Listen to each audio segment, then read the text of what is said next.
Welcome back to another episode of the Canadian Watch Monkey, and today I'm going to be doing a review on this recently purchased Tag Heuer Aquaracer. Now, I didn't know much about the Tag Heuer brand, but I did learn very quickly that a lot of people dislike the brand for whatever reason. I think it's mostly due to the way that they've aligned themselves with certain celebrities and so on, but I was thinking maybe the watch isn't that great or whatever, but I'm going to let you guys take a look at the watch and tell me what you think. So I will open this box up now and we'll take a look and see what's inside. Now, the one thing I did notice with this Tag Heuer is that the leather, or leatherette, I guess you could say, is in quite rough shape. And unfortunately, this is very normal for the Tag Heuer boxes to do this. Now, I don't know why. It must be something with the material, obviously, and maybe it was exposed to moisture and that. But I went on eBay to take a look and see what the other box sets look like, and a lot of them look the same as this. So this is very normal for the box to look a little bit more beat up than most other boxes, for whatever reason. Anyway, when I got this watch, came with this pouch, which has the paperwork for the watch. Here's the owner's manual. So it's the instructions, guarantee card, and so on are all in here.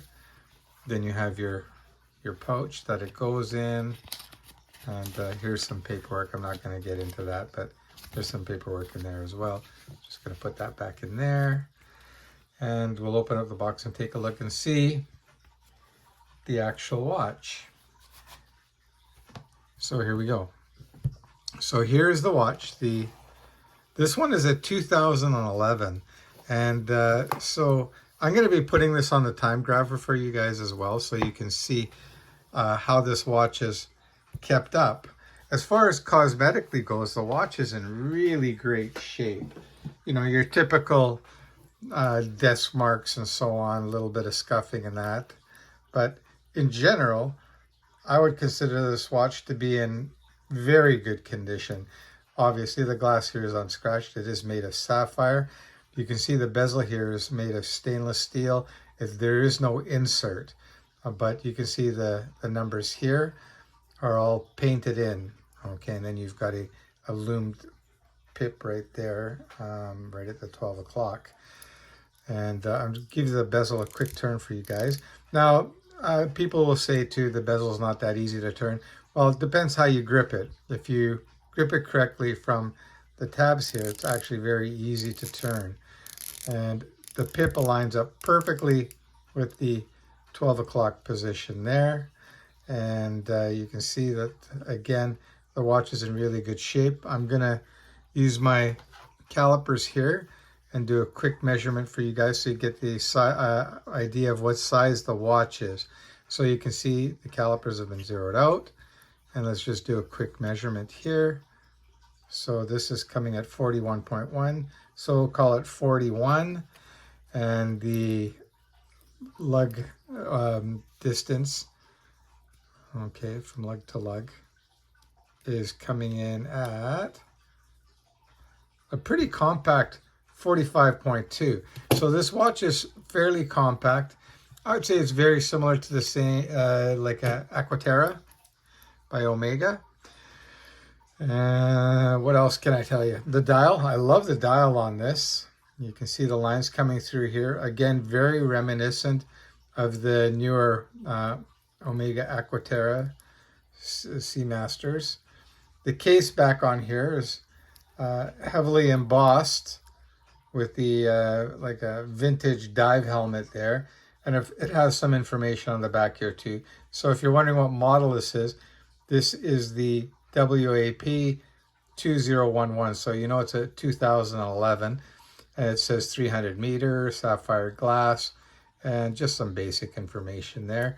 The movement used in this, I believe, is ETA 2824. It could also be the Sellita SW200. Either way, good movement. And we'll, like I said, put it on the time grapher. Now, keep in mind, this watch is dating from 2011. And you're going to find, I checked it earlier, it's running quite nicely. So actually, you know what? Let's throw it on the time grapher now. Let's not waste time. So it's already been set up, calibrated to the right lift angle. And we'll just put that on the time grapher and let's see what kind of times it's going to generate. So this watch has never been serviced or anything like that. I'm just going to move the watch a little bit closer here for you guys so you can see that there. Okay. So typically when you get a watch regulated, you're going to be doing it in multiple positions. I don't have time for that. But you can see that the amplitude is very strong at 285. The beat error is 0.1, 0.2 milliseconds. And it's running great at -5. It was actually running a little better earlier, but that's normal for things to fluctuate because of temperature, the state of wind, and these things. And you can see it's running at 28,800 beats per hour. But those numbers there for a 2011 watch is pretty impressive, if you ask me. So there's really no issues there whatsoever with the way that the watch is running. So if you've got any concerns about the quality of the Tag Heuers, I give it top marks. Now in hand, this watch feels incredibly solid, right up there with an Omega Aquaracer or the Longines. I was going to say Legend Diver, not the Legend Diver, but the Longines dive watch as well. That's another one that's I would compare to this. Another one that you would consider in the same sort of category, I would say, is the Heuer Aquaracer. For those of you that know, I'm a big fan of the Heuer Aquaracer. So just let me move in here a little bit closer. And let's see if I can get that to focus for you guys. Okay, there we go. So you can see up close here, the watch is really nice looking. Okay, again, I'll flip it around for you so you can get a closer look at that. You can see it's got a signed crown. There's the case back there. You got your typical minor scratches and that. And let me turn that off. Actually, just leave it. All right. Full stainless steel bracelet with 3 micro adjustments, and it's got a dive extension as well that you just pop out like that, and it just pops out. You can see that the clasp here is also signed Tag Heuer. I'll just pop that back in, so it's very easy to use. Now I'll throw this on wrist so you can see what it looks like on a 7-inch wrist. Today I'm wearing my Black Bay 58. Just throw that off my wrist for now. And actually, before I put it on my wrist, I'll just put these two side by side. So as you know, this is a 38 or 39 millimeter watch. That's a 41. And you can see there's not a whole lot of difference.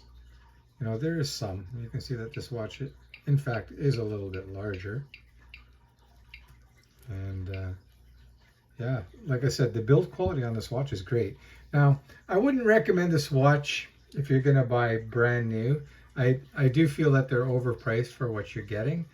But on the secondary market, I would highly recommend this watch to you, especially in around that $1,000 to $1,500, somewhere in there. This is a really good value, I kid you not. So again, as I said earlier, I'm going to pop that on my wrist, and you can see what that looks like. Let me zoom out a bit so you can see that from a distance. So you can see that I got a little bit loose right now, but you can see that actually wears very, very nicely on the wrist. Before I forget, I will do a quick loom shot for you guys. So I'm just going to turn off the light, and we'll do the loom shot for you guys. So let me just get the switch here, and then I'll get my magic loom maker. and then we'll take a look and see what we got. So here we go. All right, so loom that up for you, that's enough. And you can see there that it's got plenty of loom.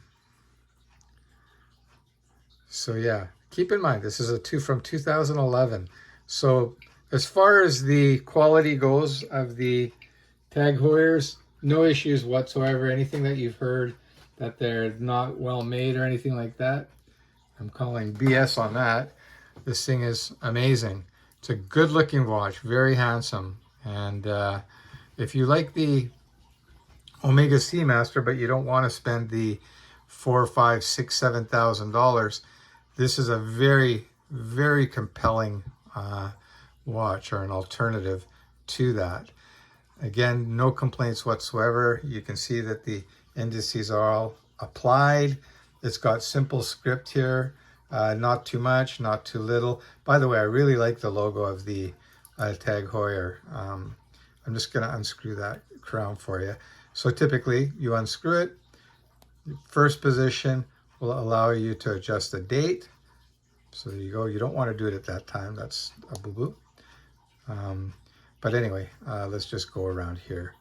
So again, when you adjust the date, you always want to be at the lower portion of the dial. So that's fine there. So you back out one, click, and you'll see.